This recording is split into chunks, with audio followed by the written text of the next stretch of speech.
Hello and welcome to Imp's WWE Adventures podcast and the Social Suplex Podcast Network. You can help out the network by leaving us a 5-star review. You can also give a donation directly through Red Circle and become one of the amazing community by joining the Social Suplex Discord. Link is in the description. Listen to the other top-notch shows here on the Social Suplex Podcast Network, One Nation Radio, Keeping It Strong Style, All Things Elite, Wrestling Art with Chris Things, Trish and Sarah, and Tunnel Talk. My name is Maher, aka Imp, and this is your quick look back at the WWE week that was. 30 minutes for an easy listen on WrestleMania weekend, baby! Before we get into Raw and Smackers, firstly, I'm recording this a day earlier than normal on Wednesday, so just like with Trish and Sarah earlier in this week, I expect all the Wrestle news to happen the day after I record.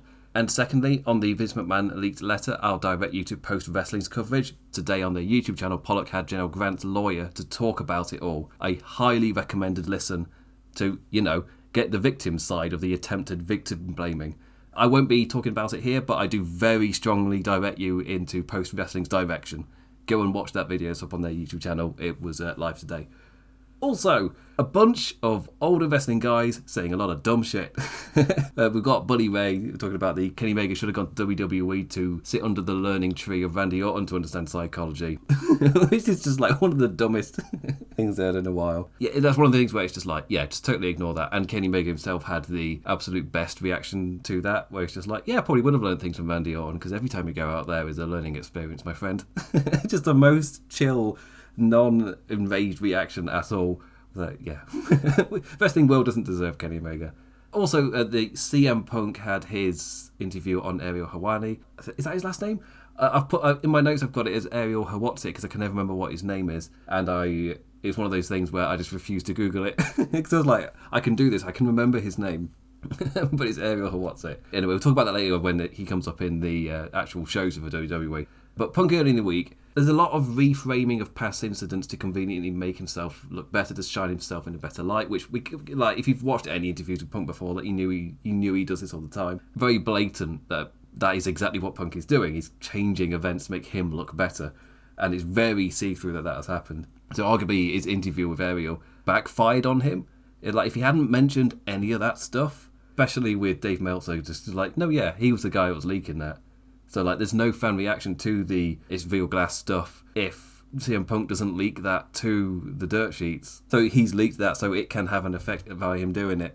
And then he can then warp the story to then twist it onto the other guy being... So, yeah, it's a lot of reframing of past stuff. But the thing that stirred a lot of conversation was saying that guaranteed contracts in wrestling were bad, but wrestlers should be paid off of the house and all that stuff to try and invigorate them to sell the house. And whilst, of course, there's the big, massive, hypocritical note there that Punk himself is currently on a guaranteed contract, and the way that AEW operates was the entire point was to be different. So the entire point was to not do that, to actually give the wrestlers guaranteed money. This week has gone against what AEW had been doing for quite a long time, but to, instead of releasing people from contracts, to actually just let them see out those contracts. A lot more assured money in wrestling rather than the gamble, which is, yeah. For me, it immediately fell into the bracket of, this is how the WWE are doing it, therefore that's how you should be doing it.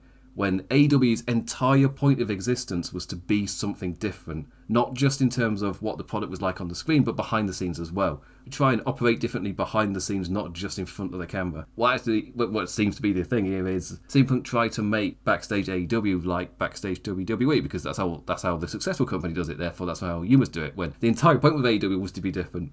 And to kind of bounce off of that, Cody, who's not going to get anywhere near as much traction because we know how things work on the internet, the negative always, not only does it get more clicks and interactions in the moment, but it stays in your brain a lot more than the positives do. That's just the way that it's, I forgot what the phrase is called, but it is a genuine thing. Cody today, he had his interview on Ariel, and Ariel brought up the comments that Punk had said. But Cody's entire point was just that's not how he would describe his time in AEW at all. He was obviously there from the ground up as a part of this industry-changing thing. Because they're not just competition, they completely changed the industry for the better for the wrestlers.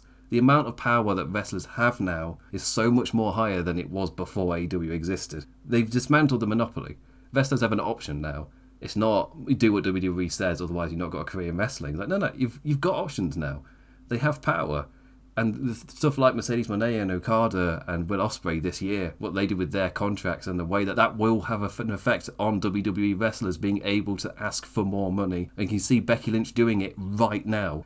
It's not even taking a second. After you see what Mercedes Moné is getting paid in AEW, Becky Lynch can really push that argument of there is no reason why a star like her, who draws in the money like her, should not be getting the same amount of money as a top guy. And she's outwardly saying that. It's already happening. To then crap over AEW's practices, where, for me, the point of the company existing is such a wider effect on the whole industry, not just, they're competition so they equal bad. Like, that's such a small-worlded-minded view on the entire, massive shift that their existence does. Even if you don't like their products, that's one thing. Yeah, fair dues, whatever. But their existence in the industry as a whole is a net positive. Whether you prefer the shows or not, it doesn't matter. For the people in the industry, it's a net positive. Anyway, I realised that could very easily have been quite a long opening segment, but this is the show before WrestleMania. So in terms of me trying to keep this stuff short, because I myself are busy. I have less time for editing than normal. So let's jump over to SmackDown in the Mohegan Sun Arena in Connecticut. 8 days till WrestleMania was last Friday. And we start things off with the build to WrestleMania with Jade Cargill's SmackDown debut. An all-out assault. No, wait.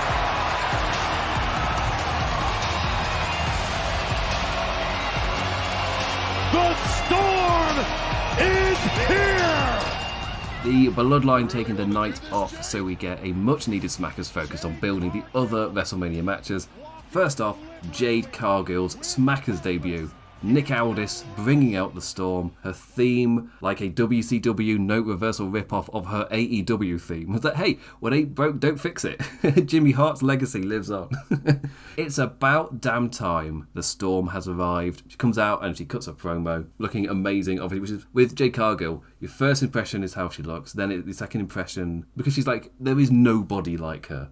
And then there's her presence, and then there's her charisma as well. And I personally feel like it's really smart to get her charismatic side out first before she jumps into action later in the show. Which brings us to Bianca Belair versus Dakota Kai. Damage Control's second main event in 2 weeks. Bianca Belair dragged right back into the fight with the faction she had more than enough of in 2002. Dakota getting a bigger chance to shine herself too, with her coming out without her faction mates. A tad of a funny with Kai unable to grab Bianca's braid to yank her down from the corner, then both laughing and the Kiwi having to cover her mouth. It just completely fails. Bianca with an impressive win in a surprise clean finish. What we've been conditioned to with the Damage Control over the past, how many long time. Suplexing an apron Dakota back into the ring, nailing an awesome looking KOD. A really strong win look for Bianca. Asuka and Kairi out to utilise the numbers advantage. Not even Naomi enough to swing things into their favour. The fans chanting for Bayley. Instead, the Storm is here, paying off what they set up earlier.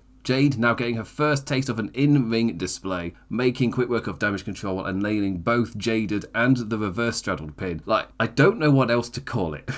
I mean, I do, but I don't know what PG name to call it. Reverse straddled pin it is. Looks awesome, an amazing visual to give the crowd a great first impression of Jade Cargill hitting her actual moves in this ring. Io, in terms of what she was doing, she had a nice 2-camera VTR giving her the chance to chat some shit. Bayley then attacking after the last had finished talking to camera, leading into a fighty punch with sound effects. Not every new production idea is perfect. That one, putting punch sound effects on a backstage beatdown, not needed. Not needed. Don't need to do that. Yeah, but in terms of what this did, for me, did a really good job. You get across Jade Cargill's presence, you get across her charisma, then you get across her ability just to beat people up in a ring, and having her side with Bianca Belair and Naomi really gives a surge of momentum to the people who are going to be taking on Damage Control. I've not looked at the updated cards to see if there is that 6-woman match at WrestleMania, just to get Damage Control away from the champion to make sure it definitely will be one-on-one, which basically guarantees that they're going to be busy or tired or beaten up or whatever, so that then explains why it's a one-on match for the women's title. But they did a really good job of getting Jade in there, because that question has been, why the hell is it taking so long to get Jade onto SmackDown? And if it just was so you could just have this massive injection of strength, injection of momentum for the good side team, right at the death to swing us into WrestleMania. Yeah, good first impression. Randy Orton and Kevin Owens kicked off the show, losing to Pretty Deadly. Logan Paul out-costing them the win. Randy busy setting up to drop the boys off at the announce desk. Paul using vintage Orton to his advantage to strike KO in the jaw with the brass knucks. Randy just watching the replay as we're in this new age of smart baby faces. The replay showing Logan hiding back under the ring, so guess I'll best just to drag him out then. Pretty Deadly saving the champion with the numbers odds, but they eat an RKO and a stunner each instead. A lovely little segment ending with Orton chasing Paul out the arena backstage and into the parking lot with the villain stealing a car and driving off. All in one shot. Huzzah, the Done is dead. That entire bit that I just described, all one shot. Amazing to see. Just chasing him through the crowd, out of the arena, backstage, to the parking lot, into the car, and even Kevin Owens catches up right at the end of it, and as they're kind of graphic switching into the next segment, it's still that same one shot. And let's move on to the WrestleMania 40 Tag Team Qualifier stuff for this show. Theory and Waller versus Street Profits. For the second week in a row, the dickheads' opponents are shown to be powering and flying, only for feuding interference to cost the victory. Footage of Beefab and Bobby Lee Lashley laid out in their locker room backstage plays on the Titantron, drawing Dawkins towards the Titantron like a moth. It's wrestling logic rules. Ford Frog Splash met with knees from Theory. 1, 2, 3. AOP and Cross in for the beatdown after the bell, just to solidify that message. Beat up Bobby, angrily marching out in rage, but he's not that mighty. Held in position by the big lads for Cross's charging forearm to the back of the head. And last week I was talking about how I would prefer the schmoz match to go to LWO versus Legado del Fantasma, but it looks like we are instead getting Santos and Dominic Mysterio versus Rey Mysterio and Dragon Lee. But we are getting the schmoz match with Cross and Friends versus Bobby Lee Lashley and Friends. And I've described this feud as a dead dud, but you can still have a fun schmoz match. Like, it's one of those ones where on the card itself, you just place it in the correct spot, and it could just be like a fun little schmoz. It's destined for fourth. That's what I'll say. After a white hot third match or something, just to really electrify the crowd, you then have this just fun schmoz. Not in the Darby Allin spot right before the main event. Not that. But if you put it like in fourth on the card, it'll be fun. It'll carry the momentum. And you get this feud done with. In terms of the other match for the tag team qualifiers, Santos Escobar first came out. It's all connected together. Baddie, villain, picked on little kids. It was him. He put Rey Mysterio on the shelf. Out comes Dum Dum Mysterio for the WrestleMania tag team set up against Ray and a tag partner of his choosing. Introducing the newest member of the LWO, Dragon Lee. A scuffle ensues and we're set for Dragon Lee's WrestleMania debut. That scuffle leads immediately into Legado del Fantasma lads Berto and Garza facing New Catch... Oh no, it's Berto and Angel, isn't it? Versus the New Catch Republic. Some lovely British innovation from the Birmingham lads. Running riot over the lightly beaten lads. The baddies having to use their cheeky smarts to snatch a way in. A lovely double slam from Berto and Garza from up high to bait. But a DDT counter sold amazingly by Berto swung favour right away from Del Fantasma. Angel caught up and Birmingham for the win. Dunn and Bate finally making it onto a WrestleMania card. I mean, I know technically Dunn was there last year.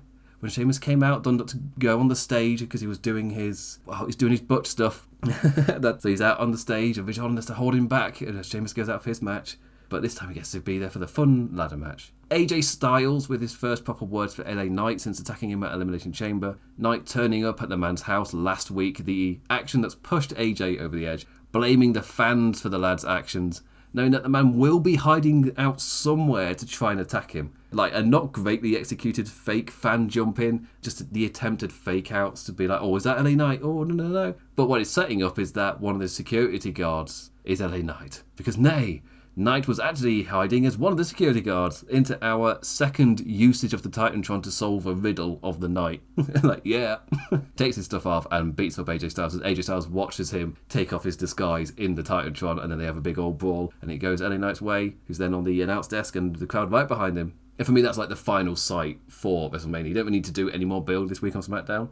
Yeah, and that was the final bit for the SmackDown show. The reason I kind of like blasted through the SmackDown this time is just because it's an entire night building up all of the other little things that all needed to get built. Time was needed for all of this stuff, and with the Bloodline stuff playing out on Raw currently, it's absolutely perfect timing just to give so much momentum to all of these other notes. And then you can make the women's title match feel more important by having them main event And they have, to be fair, they've been having their main event last week as well. And now that it has been established what is definitely main eventing each night, they've started to give more momentum. Now that it's like, okay, just so you know, the women aren't main eventing. Now we're actually going to start main eventing them on SmackDown to give them more momentum now that we know they feel to play for WrestleMania. Other notes, Tiffany Stratton with a nice little VTR play. Carrying the burden of perfection is not as easy as I make it look. Like, a great little villain line. The fans are going to keep cheering Tiffy time for her, though.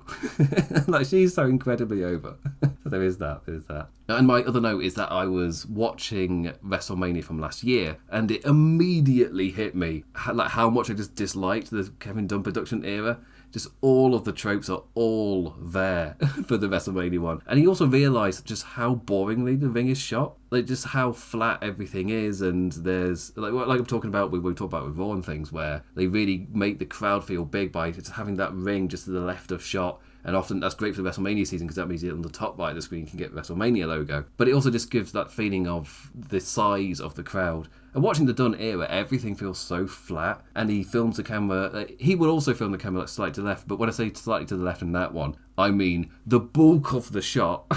Then he got a little bit to the side to maybe catch ringside. The way he films the ring to the scale of the audience is incredibly boring, incredibly flat. Even, to be fair, there are some, from last year's WrestleMania, there's some amazing shots from up high. For me, it's the WrestleMania 3 shot, where it's from way up high, and it's another flat shot. It's with the eagle eye lens, so you can really pick up just the size and the scale of the arena. And for me, that's a really good shot, and they linger on it as well. Especially during the Edge Finn Balor match, where for Finn Balor to pick up his purple flares, they cut to that show both times, and you feel just the size of this place. But it is also flat, so it's a weird one where technically, I was like, yeah, it does show off the grandeur of the whole arena and the whole occasion, but it is also another flat shot. I feel like with the current Raw product, so the WWE product, the way that they film it, is you would probably still get that feeling. And if they incorporate that shot, it's not the end of the world because you've got other shots showing other dimensions. Whilst in the Dunn production, that was the shot showing the dimension, and then you're back to flat and relatively low. It really hit me how much I didn't like the Dunn production, and just watching a match and being taken out of it by way too many cuts. It just really hit me. It's like, yeah, WWE production has come on leaps and bounds in like the 3 months he's not been there. And you've generally got me excited to see what a WrestleMania could look like with the current production, which is the level of creativity. And it's WrestleMania, that they go all out on everything, which makes me truly believe that they're going to go all out on production as well, which gets me generally excited just to see what they're going to do this weekend. Anyway, with that said, let's jump over to Monday Night Raw, 5 days out from WrestleMania.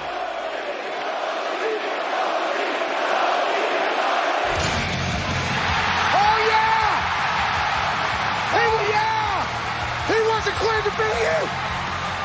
You saw the smile on Seth's face.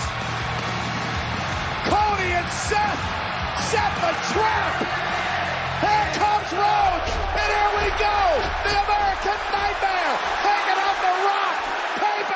Payback. The Rock out in his moo cow vest.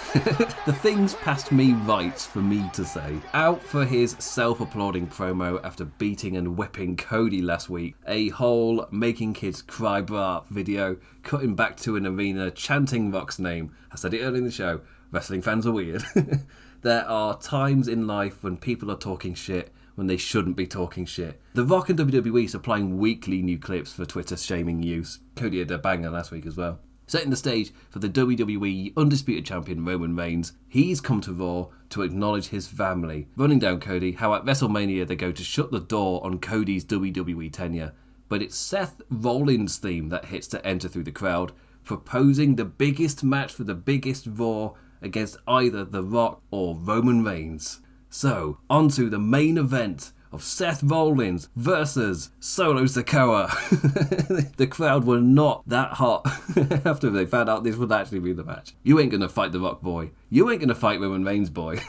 You've got Solo Sikoa. Bloodline rules as well, to give the fans just to let them know what Bloodline rules actually is, and to just give them that taste of that interference and everything that Seth Rollins is up against. I mean, it's just a no DQ, mate.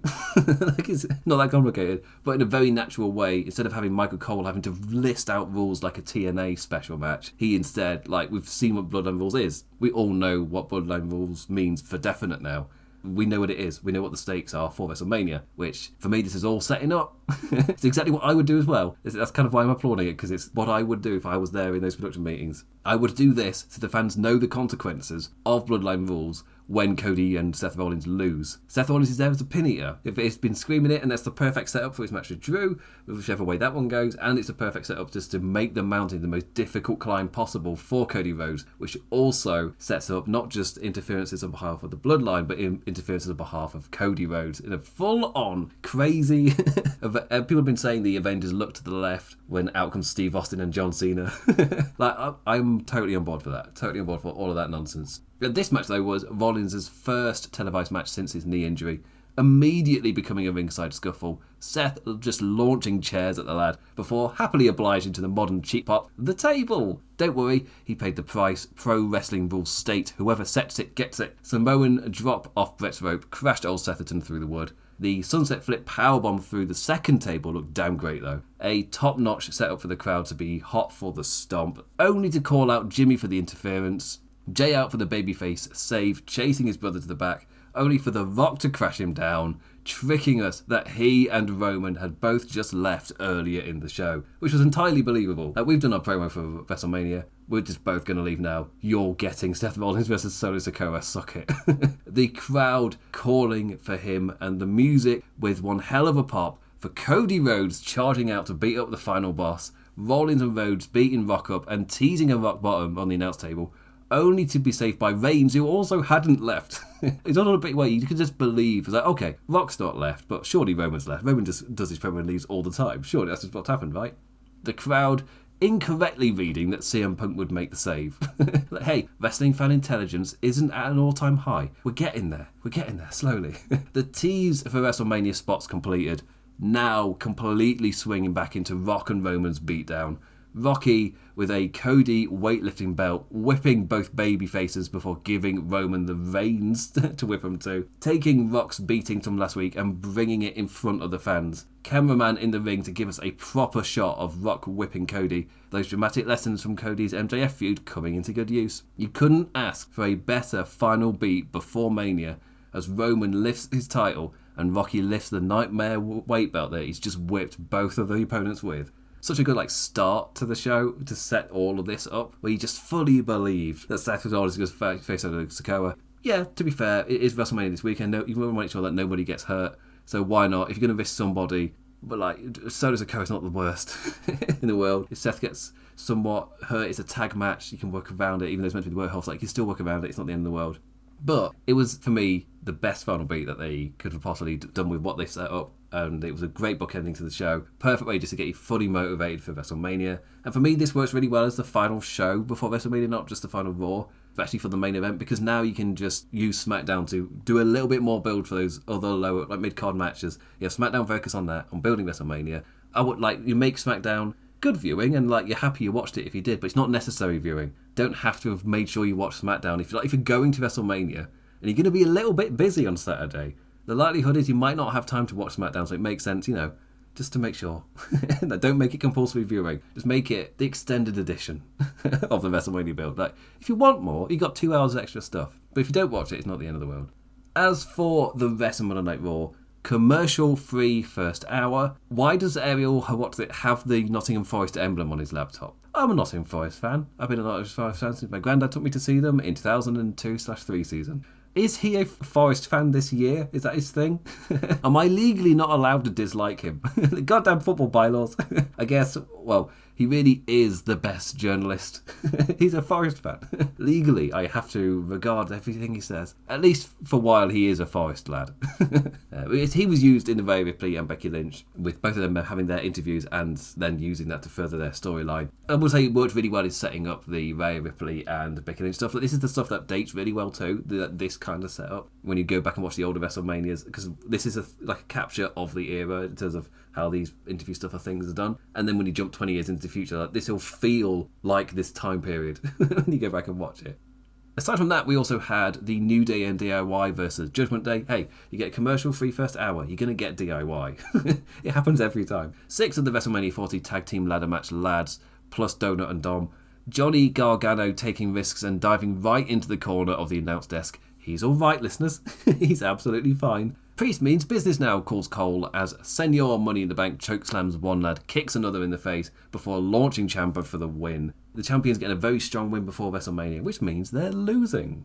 I do like the idea that they could possibly hold on to one of the titles, but the way that it was made very clear, the way the ladder match is going to work is both belts pulled down separately. If you want to hold both belts, you're going to have to pull down both belts. One belt pulled down, and then the other belts. And I guess the way they could just do that, instead of you like, why would you not pull them all down? It's like, well, you've only got two hands, so you can have a team pull two down, then get knocked off the ladder, so there's still two there, that sort of thing. Yes, there's the other world of, well, what if they pull down one of each title? It's like, that's why you just don't book that. You just don't write that. Yes, it's when you're thinking about it, it's like, oh yeah, when I think about it, Kofi Kingston and Xavier Woods could just pin themselves and then win the titles. Just keep the titles that way. They don't have to tag it anywhere else. Yeah, but if you don't want that question to enter people's minds, just don't book it. Just don't do it. It's absolutely fine. If you don't want that confusion of what if they pull down one belt of each, just don't have people tease it. Just don't do that. Sami Zayn and Chad Gable Performance Center training montage. I love this. Chad running Sami hard, building to Sami finally breaking and admitting his fear of failure, using how they've both had family members crying at ringside after losing the big one, relaunching it into more training montage with fire. Bloody great stuff. That itself led into Sami Zayn versus Bronson Reed. Can Sami overcome Big Bronson before the big one? Yeah, he can. But right at the peak, Gunther drags a beaten up Gable out onto the stage, luring the Canadian in for a cheap attack, a big kick and throwing him into the Titantron. Strong words and stronger chops. A defiant Sami Zayn back on his feet, truly believing he can stand up to Gunther, before Gunther just wallops him back down with a shot with the title. The perfect momentum beat before the underdog needs to pick himself up for the fight. I really love this. Also, it says so much about Gunther, who is, yes, he's got his tricks to try and get you to not believe in yourself, but also the fact that he did attack Chad Gable does mean something. Because before, like, if Gunther didn't think he was a threat, he wouldn't have done that. He would have done stuff to just demean Sami Zayn, but he would never beat up his coach or anything like that. He's not that kind of guy. The fact that he is means that Gunther is actually a little bit worried. It's telling his character through action. And I really like that. That there's a little bit doubt there in Gunther himself. Like, he actually thinks if they were there together that could be a problem. And Sami Zayn showed here that he is defiant enough to stand right up to Gunther. And him walloping down with that title was like the final thing of, that's the heel doing the last shot, that final move. Where it's just like, well, I'm just going to put you down because I'm having the final message. I love what this sets up for both characters. In this little instance here, when Sami Zayn gets back to his feet, Gunther, for the first time, actually believes what Sami is also starting to believe. It's not just Sami starting to believe, it's also Gunther, and that scares Gunther, and that's why he beat him up. I love it, yeah. I just love what it means for both characters. Before his match, Jey Uso bumps into Lil Wayne, who is sat wearing all black, so he's blending into the production boxes. I thought he was popping up like a Jim Henson Muppet before realising he was just sat on the box, because I just didn't see his clothes. Fun fact, I've got a soap dispenser during lockdown made by a Chinese company called Luo Wan. You can probably guess how we're pronouncing that name. Drew McIntyre delivering the grand CM Punk hater eulogy. January 27th, the world lost the opportunity to see an out of shape, has-been main event WrestleMania, when his brittle, fragile body failed him worse than he did in the UFC. Oh, it was so good. This was such a well put together video package for Drew McIntyre. Drew focusing on Seth and promising he'll be putting the champion's broken down body out to pasture. Such a good VTR. Becky Lynch also came out to have her big brawl with Rhea Ripley, angry and pissed from Ripley bringing her kid into this feud. Ripley herself equally pissed at Becky's antics, all escalating from the aerial interview. The champion charging through Adam Pearce's security for a big old brawly ball, and the crowd were just as hot as they were last week. For me, that's like proof of job done. Is not only were the crowd hot for it last week, but they were hot for it again this week. They are excited to see these two come together, and they've only ever engaged like this in brawls, and them taking it out the ring as well, just to emphasise that. Like, we haven't seen them wrestle in like any real form, and that worked really well for this feud when they finally step into that ring. I thought it's been built up really well. And final production notes. I've worded the show openings as like you walking you into the arena. Well, this week they took a step further and a camera crew rode the escalator up to Barclays Centre and started making that walk towards the building. It's like, oh yeah, I just love the way that they do that, where instead of just starting in the arena, They walk you towards the arena, then they'll play a video package, then you'll enter the arena. Like, they slowly walk you in. Way better than a cold open in the arena. And it gives an identity to each individual episode because you get the identity of the city of where they are. Also loved how they filmed Ricochet's, is it 630? Is that the degrees correct number? They also used this shot during Rocky's corner posing, but the ring in the bottom left corner of the shot, the sea of fans, and then the WrestleMania sign in the top right. As I was talking about, it creates the picture of the arena so well, especially during the WrestleMania season. It's kind of like it's painting that picture of these are the reasons that they are doing what they are doing without having to stop and tell you. Because they're like Michael Cole could continue the action rather than having to deliver that fact because you're being shown that fact. Like, they're doing it for the fans, they're doing it for WrestleMania. It's all there, and it's a sea as well. It's not just in the background which you see every now and then. Equally loved the single walking shot of Kathy Kelly interviewing Seth before he walks to Drew McIntyre, who's like, I ain't dead yet, through Gorilla and out onto the stage and panning around him for the big pyro pose, up the stairs, into the ring. All of it in one single shot. Not cutting all the way to the ad break. The done is feet below the ground. I was impressed and happy with the Randy Orton Logan Paul chase, and the single shot here was just as good. The fact it was leading into an ad break as well, it gives you an even more of an excuse to do it. It's we're going to cut to ad break anyway, so you don't need to do any fast cutting to up the pace to anything. Because you're winding down for an ad break. Just keep it on a single shot. Perfect for to do a long shot like that when you're not building to anything. And of course, it's the reverse as well. You can do the single shots that they've been doing when they're coming back from ad break, because that has the effect of easing you into it, rather than we're back from ad break, here's 5 cuts in 5 seconds. It's oh shit, right, we're back. This was no, it gradually works you back into it. And that brings me to the end of the week of WWE. Lots of big production notes, and the nerdy production side of my brain is getting all excited for what they're going to do at WrestleMania. Yeah, the wrestling as well. I'm not a big enough nerd to completely lost that side. Anyway, with that said, I say thank you for listening, liking, engaging in any form, any manner. Always appreciated, never take it for granted. I will be back next week to review WrestleMania Saturday, WrestleMania Sunday, and Monday Night Raw. And when I call it a bumper episode, in quotation marks, that's just a normal length episode for everybody else. There's a very strong chance that this will be a bumper episode next week. I've got so much to cover, and I'm also obviously going to cover it in detail. I'm not going to fly. Even if I try and fly through WrestleMania night and Raw, it's going to be closer to an hour. So I am planning to do a double length episode next week. So with that said, I bid you adieu. Adios. Ta-ra, chaps. Ta-ra.